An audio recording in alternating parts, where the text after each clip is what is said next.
Hello friends. आज मैं आपके सामने कोई स्लाइड नहीं दिखाने वाला। कोई स्लाइड नहीं है। खुल के बात करूंगा आज आपके साथ। बात होगी मेघमनी पर, मेघमनी पर, मेघमनी पर और उसके साथ जो आप लोगों के सवाल हैं उन सब से संबंधित।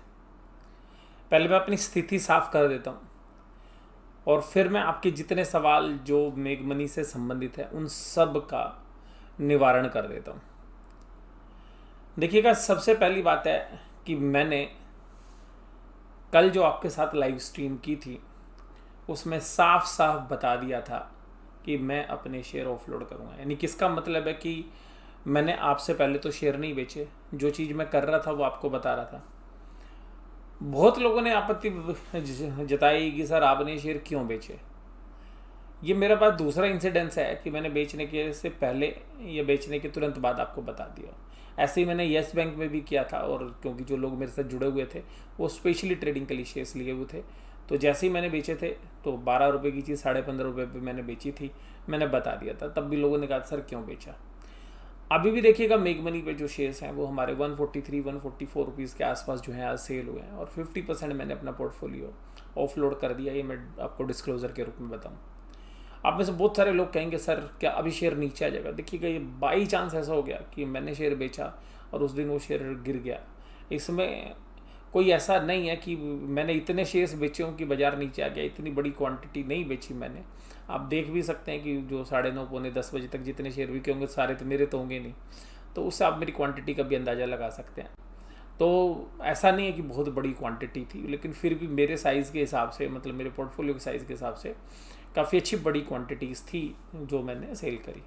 और शाम तक होते होते और भी जो हमारे व्यूअर्स हैं शायद उन्होंने सेल किया, और जिसका इंट्राडे ट्रेडर्स को शायद फॉलोअप नहीं मिला, उन्होंने सोचा नहीं होगा कि शायद ऐसा तो रोज़ ट्रेड होता है, तो आप में से भी कुछ लोगों ने सेल किया होगा। सबसे खास बात कि जो ऑपरेटर इस शेयर्स को चला रहा है वो ऊपर इस शेयर्स को लेके नहीं जा रहा था, जिसकी वजह से हमें कुछ ऐसा एहसास हुआ जिसकी वजह से भी मैंने प्रॉफिट बुकिंग की। अब प्रॉफिट बुकिंग की बात करने से पहले मैं आपको बताऊं कि देखिएगा, ये शेयर जो है मैंने करीबन 4-5 गुना के आसपास का जो प्राइस है, क्योंकि एवरेजली मैंने वर्कआउट नहीं किया पूरा प्रॉफिट या लॉस, क्योंकि बहुत सारे टाइम पर ये मैंने शेयर्स खरीदे थे। बट मेजरली मैं अगर first in first out method को फॉलो करूँ, यानी कि first in first out method, यानी कि जो पहले खरीदा वो पहले बेचा, तो 25-30 रुपये के बीच की कहीं पर मेरी एवरेज प्राइस बनती होगी इसकी। ऐसा नहीं कि मेरे पास और शेयर्स नहीं है, उसके बाद भी मैंने काफ़ी टाइम तक जो है शेयर्स खरीदे, पीछे इवन 100 रुपये के आसपास उसके बाद भी हमने जो है शेयर्स खरीदे हैं। तो मैं ये नहीं कहूँगा कि सारे जो हैं वो उसी के, लेकिन फर्स्ट इन फर्स्ट आउट अगर हम लगाएं तो वो प्राइस होगा। और जो हमने 2017 में प्रॉफिट कमाया था उसको अगर हम माइनस कर दें तो ये कॉस्ट माइनस में भी हो सकती है जो आज शेयर्स हमने बेचे हैं। अब बेचने का रीज़न ये देखिएगा, आप लोग सोच रहे हैं कि अरे सर ने क्यों बेच दिया। देखिए, हर एक चीज़ का ना कि डाइवर्सिफिकेशन होता है। डाइवर्सिफिकेशन का मतलब ये कि मेरा जो पोर्टफोलियो का साइज़ था वो इसके अंदर काफ़ी ज़्यादा हो रखा था। पहली बात तो ये, तो मुझे थोड़ा सा ऑफलोड इसलिए करना था। और अभी भी देखिएगा, जो 50% होल्डिंग कर रही है, मैं विश्वास कर रहा हूँ ना, मुझे पूरा अपने एनालिसिस पे विश्वास है, और मैं आगे इसमें और अब जो है ग्रोथ देखता हूँ, उस वजह से मैंने लिए। और इसके अलावा ऐसा नहीं है कि मैं कभी फिर नहीं खरीदूँगा। मुझे अगर अच्छा भाव फिर मिलेगा 100 रुपये, 105, 110 रुपये, तो हो सकता है कि मैं दोबारा से भी एक्सपोजर बढ़ा सकता हूँ। तो जो रिस्क और रिवार्ड है वो खास होते हैं, और फिर पोर्टफोलियो की साइज़ में आपका बहुत ज़्यादा हो जाए। देखिएगा, अगर आपके पास बहुत भी पैसे हैं और आपको पता है गोल्ड का भाव बहुत तेज होना, तो सारा पैसा गोल्ड में तो नहीं लगाते ना। और अगर गोल्ड के प्राइस बढ़ जाते हैं तो भी डिसाइड ये होता है कि एक साइजेबल अमाउंट जो है आप अपना प्रॉफिट बुक कर लो। और ये हमने एक्सपीरियंस है हमारा, क्योंकि देखिएगा बहुत सारे शेयर्स हमारे पास अच्छे भाव के थे जो हमने 2017 के एंड में या 18 में हमने नहीं बेचे, और 18 के बजट आने के बाद वो सारे शेयर्स नीचे हो गए। तो आज भी कुछ शेयर्स जो हैं वो उसका मुझे एक बड़ा बेनिफिट मिल रहा है। ग्रैंडफादर की इफेक्ट जो 109-110 रुपये का मेघमनी का प्राइस है, उसके ऊपर ही मुझे लॉन्ग टर्म कैपिटल गेन पे करना है, यानी कि जो मेरा लॉन्ग टर्म कैपिटल गेन है उसका भी बेनिफिट मुझे था, जिस वजह से बेचा। इसके अलावा देखिएगा, मैं शेयर से ना बहुत इमोशनली टच था। मैं आपको बेशक से बोलता रहूँ कि इमोशनली नहीं होना चाहिए टच। आज मुझे प्रॉफिट लेने के बाद भी मतलब कुछ ऐसा लग रहा है जैसे कि कुछ मिसिंग सा है। तो ये होता है। और सीधी सी बात ये है कि जब हम बात करते हैं तो पिछले 5 साल में मैंने अपनी क्लासरूम में, अपने घर में, अपने पेरेंट्स के साथ, अपने दोस्तों के साथ, इवन जब मैं मॉर्निंग वॉक जाता था तो जो मेरे साथ जो प्रदीप जाता था, तो प्रदीप जो है हम लोग मिलके योगा, साइकिलिंग, वॉकिंग, रनिंग सब करते थे। लेकिन उसके साथ भी जो है मेक मनी की बात ज़रूर होती थी, योगा भी करते थे। और वो इवन जो है प्रदीप को भी मैंने 2-3 बार जो है मेक मनी के शेयर से अच्छा प्रॉफिट कराया। और सेम चीज़ मैंने कहा कि ये शेयर्स ले लीजिएगा, उसने भी 144 रुपीज़ में बेचे उसने, लेकिन मेरे से पहले ही पिछले हफ्ते बेच दिया। देखिए हर एक व्यक्ति का अपना अलग रिस्क प्रोफाइल होता है, तो उसको भी जो है काफ़ी अच्छा जो है प्रॉफिट आया। अगर आप देखिएगा 105-106 रुपये की एवरेज से 144 रुपीज़ के बीच में, हालांकि उसने 2-3 बार ट्रेड किया, पर इतना प्रॉफिट उसने कमाया। हालांकि बहुत बड़ी कैपिटल नहीं लगाई थी, लेकिन फिर भी अच्छा प्रॉफिट जो है उसने कमाया। हालांकि उसने डोजी कॉइन भी लिए हुए हैं, उसने मेरे को भी बोला था कि सर 24 रुपये में डोजी कॉइन लिया, उसने मेरे ख्याल से 18 रुपये में लिया, अभी शायद 44-45 का 55 रुपये का था। लेकिन मुझे क्रिप्टो करेंसी समझ नहीं आती, तो मैंने कहा कि प्रदीप ठीक है आप करो, मैं अभी इसमें कंफर्टेबल नहीं हूँ। तो ऐसा नहीं है कि गेन के लिए जो है और भी चीज़ें होती हैं, लेकिन जो चीज़ समझ में नहीं आती उसमें नहीं जाना चाहिए। तो वास्तव में पिछले 7 साल में मैं आपको कहूँगा कि कोई मेरा फ्रेंड होगा जिससे मैंने मेक मनी की बात नहीं, कोई फैमिली फंक्शन होता तो मैं बात करता, कोई मेरे से शेयर की बात करता, मैं कहता भाई साहब मेक मनी ले लो, अंडर वैल्यूड है, इसकी फैक्ट्री कंपनी। मुझे कभी कभी तो मेरे जो है जानने वाले कहते हैं यार कंपनी की मैनेजमेंट को इतना नहीं पता होगा यार जितनी बात तुम मेक मनी के बारे में जानते हो। 2017-18 में जब कॉर्पोरेट गवर्नेंस से रिलेटेड इशू थे तभी मैंने कहा था कि यार ये कंपनी डीमर्जर करेगी। और आज एक और चीज़ बताता हूँ आपको, ये डीमर्जर कंप्लीट होने के बाद मुझे जो लगता है कि जो इनकी पिगमेंट डिवीजन है उसका भी डीमर्जर हो जाएगा। यानी कि अभी एक शेयर आपको मिल रहा है, थोड़े दिन बाद ये वैल्यू अनलॉक और करेंगे। अभी भी इस कंपनी के शेयर्स में बहुत पोटेंशियल है। तो जिन लोगों ने, देखिए वैसे तो मैंने ऊपर की किसी को सलाह नहीं दी, 140 रुपये से ऊपर मैं सलाह नहीं दे रहा था किसी को भी खरीदने की, लेकिन जिन लोगों ने भी ले लिया है डरने की कोई ज़रूरत नहीं है यार। शेयर मार्केट में प्राइस ऊपर भी आते हैं नीचे भी आते हैं, लॉन्ग टर्म में ये आपको बहुत अच्छी वेल्थ क्रिएट करके देगा। अब अगर मैं अपना सारा प्रॉफिट माइनस कर दूँ तो अब जो मेरे पास शेयर्स हैं वो भी मेरे फ्री ऑफ कॉस्ट ही हैं, यानी कि माइनस कॉस्ट में है। तो मुझे ऐसा लगता है कि प्रॉफिट जब इतना हो रहा है और इतना टाइम तक आपने पेशेंस दिया, और फैमिली वाले भी अगर बोल रहे हैं कि भाई सब इस पैसे को आप जो कमा रहे हो उसका यूटिलाइजेशन तो होना चाहिए, तो किसी पर्पज़ के लिए भी हो सकता है कि मैंने वो शेयर्स जो है बेचे हों, और अगर हो सकता है किसी पर्पज़ को फुलफिल करने के लिए मैं उस पैसे को भी यूटिलाइज़ करूँ, या अपनी फैमिली वालों को दे दूँ भैया ये लो तुम एंजॉय कर लो, जो तुम्हें ठीक लगता है वो कर लेना है, या तुम इसको अपने हिसाब से इन्वेस्ट कर लो, जब तुम्हें ज़रूरत हो तब यूज़ कर लेना।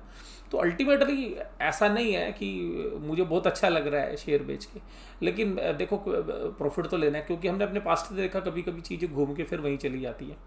यानी कि मुझे याद है कि मार्च 23 को मैंने बहुत बाइंग की थी और बहुत सारे शेयर्स में 21-22 को पिछले साल, उनमें से बेच दिया। इमोशनली कोई टच नहीं था, प्रॉफिट हुआ, नो सेल बेचा हमने, नो सेल था मेरे पास उस दिन। आप देखिएगा नो सेल का भाव क्या था, मेरे ख्याल से 65-70 रुपये में नो सेल लिया था। फिलिप्स कार्बन लिया था 80-90 रुपये में। अब उनके भाव देखो, हालांकि मैं अभी के प्राइस में नहीं निकला, मैं थोड़ा पहले निकल गया।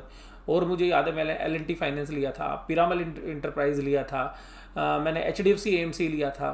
तो इस तरीके के जो शेयर्स मैंने उस समय पर लिए थे, तो वहाँ पे भी हमने प्रॉफिट कमाया। लेकिन क्या है कि मेक मनी से एक अलग तरीके का इमोशंस जो है मेरा रहा। और उस दिन 33 रुपये का भाव था, मेरे को याद है कि जिस दिन मैंने सारे शेयर्स लिए और मैंने 33 रुपये या 34 रुपये को कुछ पैसे में तो वो एक झटका लगा के गया था बाजार। मेजरली उससे 1 या 2 दिन पहले 39 के आसपास मैंने कुछ शेयर्स लिए थे तब भी।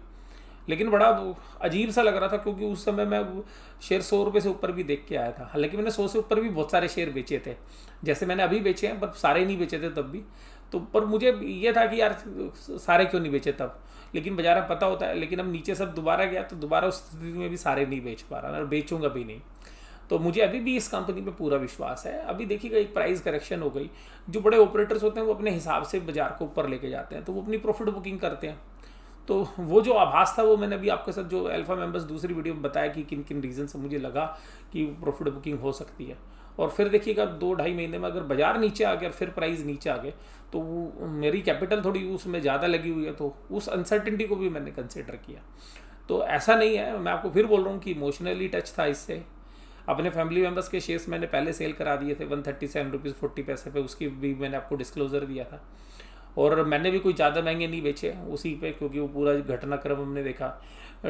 इस न्यूज़ के बाद भी शेयर्स के अंदर ऊपर की चाल नहीं आई, इसका मतलब कोई प्रमोटर वेल नोन जो था वो पहले से शेयर ले रहा था। आपको इसमें बहुत अच्छे इन्वेस्टर्स जो हैं खरीदते हुए नजर आएंगे। आप अभी देखिएगा उनका डिस्क्लोजर नहीं आया इसलिए क्योंकि वो 1% के दायरे में नहीं है। कुछ के नाम आपको बाद में पता चलेंगे कि इसमें अभी भी बहुत अच्छे जो बड़े इन्वेस्टर्स हैं वो इसमें इन्वेस्टेड है। कुछ और अच्छी पॉजिटिव न्यूज़ आने की भी संभावना है इस कंपनी में, क्योंकि अगर इनकी आप एनुअल रिपोर्ट को पढ़ेंगे, कुछ जो भी जानकारी आप इकट्ठा करने की कोशिश करेंगे, तो जब तक इसकी रीलिस्टिंग होगी शायद एक और अच्छी खबर आपको देखने के लिए मिल सकती है इस कंपनी के बारे में। लेकिन सबको जानने के बावजूद भी मुझे ऐसा लगा कि देखिएगा इसमें पोटेंशियल अभी भी 300 350 का है। जैसे अभी मैं आपको यहाँ पे बात बताऊँ, जैसे अभी हमारे अल्फा मेंबर्स हैं, अनिरुद्ध जी हैं। अब अनिरुद्ध जी है जो बहुत वेल नोन प्रोफेशनल हैं और बहुत ज़बरदस्त तरीके से वो मैनेजमेंट को क्वालिफाइड, अभी मलेशिया रहते हैं। उनके पोर्टफोलियो में अच्छे शेयर्स हैं, लेकिन उनका कॉन्फिडेंस है कि जी मुझे लॉन्ग टर्म में रखना है, मुझे नहीं करना सेल। ऐसे उमेश शाह जी हैं बॉम्बे के, उनके पास एक बड़ी अच्छी क्वांटिटी है, हैवी क्वांटिटी है, वो कॉन्फिडेंस है उनके अंदर। और जो मैंने उनसे बात की फ़ोन के ऊपर, मैंने जो विश्वास दिखाया, तो उन्होंने भी कहा कि सर आपने क्यों बेच दिया। तो देखिएगा कभी कभी लगता है कि जो है, या हिसार से जो है डॉक्टर सुनील अग्रवाल जी हैं, वेल नोन है, तो उनके पास भी काफ़ी अच्छी क्वांटिटी है। उन्होंने भी हालांकि थोड़े बहुत जो पीछे सेल कर दिए थे। और मेरे बहुत सारे व्यूअर्स हैं, विनीश वत्स जी हैं यहाँ पे गुड़गांव के, उनके पास अच्छी क्वांटिटी है। कलकत्ता से हमारे जो विनायक ट्रेडर्स वाले हैं, उनके पास काफ़ी अच्छी क्वांटिटी है। विवेक जी, वो भी चार्टर्ड अकाउंटेंट है। तो बहुत सारे ऐसे लोग हैं जिन्होंने भी नहीं, रितेश मित्तल जी हैं पंजाब से, उनके पास बहुत अच्छी क्वांटिटी है। तो बहुत सारे हमारे जो अल्फा मेंबर्स हैं जिनके पास बड़ी मात्रा में क्वांटिटी है। तो अब मैं यही कहूँगा कि घबराने की ज़रूरत नहीं है। और जो है हमारे भारद्वाज जी हैं इंडसइंड बैंक से जो मैनेजर है, तो उनके पास अच्छी क्वांटिटी है। पर ये नहीं है कि अगर मैंने बेच दिया तो ये, लेकिन मेरे एज ए डिस्क्लोजर मैंने आपको बताना जरूरी था कि यार आप, मुझे अब ऐसा लगता है कि बताना ही नहीं चाहिए, क्योंकि आप में से बहुत लोगों को ऐसा लग रहा है कि सर ने क्यों बेच दिया, आपको भी दुख हो रहा है। तो इसका ये कोई मतलब नहीं है कि मैंने शेयर बेच दिया तो वो नीचे आएगा। मेरे बहुत सारे शेयर्स हैं, मैंने भाई साहब आपको मैं बता रहा हूँ, मैंने तो 9 साल पहले बेच दिया, अभी देखो उसका भाव कहाँ पे है। मैं तो मेरे ख्याल से 150-40 के आसपास निकल गया। मेरे पास मनाली पेट्रो है, मनाली पेट्रो अभी थोड़े बहुत है, मैंने तो बहुत पहले बेच दिया, 55-60 बेच दिया, अभी तो मेरे ख्याल से 80 रुपये का भाव है। तो ऐसा नहीं होता कि जो चीज़ मैं बेच दूंगा वो ऊपर नहीं जाएगी। नोसिल हो गया, फिलिप्स कार्बन मैंने जल्दी बेच दिया। मैंने रेन इंडस्ट्री के भी कुछ शेयर्स बेचे थे 150 रुपये पे, अभी देखो रेन इंडस्ट्री 180 है। तो इसका ये मतलब नहीं है कि रेन इंडस्ट्री है नहीं, शेयर सारे हैं मेरे पास, मैं सारा कभी नहीं बेचता हूँ, थोड़ा बहुत जरूर रखता हूँ। पर ये नहीं है कि मेरे बेचने के बाद यार शेयर नहीं बढ़ेगा। देखो कितने सारे शेयर्स तो मैंने आपको बता दिए। कुछ शेयर्स ऐसे भी हैं जो मेरे बेचने के बाद नीचे भी आ गए, ऊपर भी गए। अभी जैसे मैंने 45-48 में IDFC फर्स्ट बैंक बेचा था तो उससे ऊपर है, लेकिन मैंने 65 रुपये में भी बेचा तो उससे नीचे है। तो ये कुछ नहीं होता है कि मेरे बेचने से शेयर प्राइस नीचे आएगा। बाजार अपने हिसाब से काम चलता है, लेकिन अपने एक प्रिंसिपल के हिसाब से मुझे प्रॉफिट बुक करना है। और मुझे कभी भी ना इस बात का दुख नहीं होता यार मेरे बेचने के बाद ऊपर चला गया, यार बाकी तो बचा हुआ ना, उसमें कमा लूंगा। अगर प्रॉफिट कमाने के बाद ये दुख हो कि मैंने ज़्यादा नहीं कमाया, तो मुझे लगता है गलत है। लॉस करके दुख मनाना समझदारी है कि यार लॉस हो गया इसलिए दुख मना रहा है। अरे कम प्रॉफिट हुआ कोई बात नहीं, इसलिए मैं पूरा माल बेचता ही नहीं है एक बार, मैं कुछ ना कुछ बचा के हमेशा रख रहा हूँ। तो बहुत सारे शेयर अपने आप ही फ्री हो जाएंगे। तो ये आप अपने मन को समझाएंगे। अगर आप भी छोटी छोटी चीज़ों पे सोचोगे यार आज 5 रुपये नीचे आ गया, 10 रुपये नीचे आ गया, आप अपना विजन रखिएगा। आपका जिस चीज़ पे ट्रेडिंग का विजन है वो ट्रेड के हिसाब से होनी चाहिए, जिस पे आपका इन्वेस्टमेंट का विजन है वो इन्वेस्टमेंट के हिसाब से होनी चाहिए।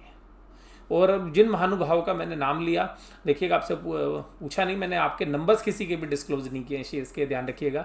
लेकिन आपके नंबर्स थे, आपके नाम थे, आप लोगों से प्यार है, आपसे बातचीत होती है। और बहुत सारे जो हैं व्यूअर्स जिनसे मेरी बातचीत होती है, लेकिन मैं उनका नाम नहीं ले पाया, तो ये मत सोचिएगा कि सर मैंने आपका नाम क्यों नहीं लिया। तो फिर भी मुझे ये जो वीडियो थी, और ये मैं वीडियो वैसे तो अल्फा मेंबर्स के लिए डालनी थी, लेकिन मैं फिर बोल रहा हूँ कि इस वीडियो के अंदर बहुत सारे ऐसे जो व्यूअर्स हैं जो हमारे चैनल से जुड़े हुए हैं, मेग मनी से रिलेटेड मेरे से मन की बात करना चाह रहे थे। हालांकि मैंने दिल की बात रखा है शीर्षक, मन की बात की जगह। तो जो भी बात मैं आपके साथ कर रहा हूँ वो बिल्कुल दिल से कर रहा हूँ। तो ऐसा नहीं है कि मैं कोई स्क्रिप्ट लिख के आपके साथ बात करता हूँ। मेरी जितनी भी वीडियोज़ होती हैं उनमें मैं स्क्रिप्ट नहीं लिखता हूँ। मैं आपके साथ जो भी बात करता हूँ टू बी वेरी फ्रैंक, क्योंकि मुझे सच बोलना है। अब सच बोलने में मुझे कोई गोल मोल का बात करनी नहीं है, तो मुझे स्क्रिप्ट की ज़रूरत ही नहीं है। कभी कभी बहुत सारे लोग बोलते हैं कि सर आप स्क्रिप्ट लिखो, मैंने कहा मुझे स्क्रिप्ट लिखनी नहीं आती भाई, मैं स्क्रिप्ट लिखवाता ही नहीं। कभी जो हमारे एडिटर हैं वो भी कहते हैं सर आप स्क्रिप्ट लिख दो, मैंने कहा भैया स्क्रिप्ट की जरूरत नहीं है। जो बोलना है सामने कैमरे के सामने बोलना है, वो व्यूअर्स ने हमारे ने डिसाइड करना है।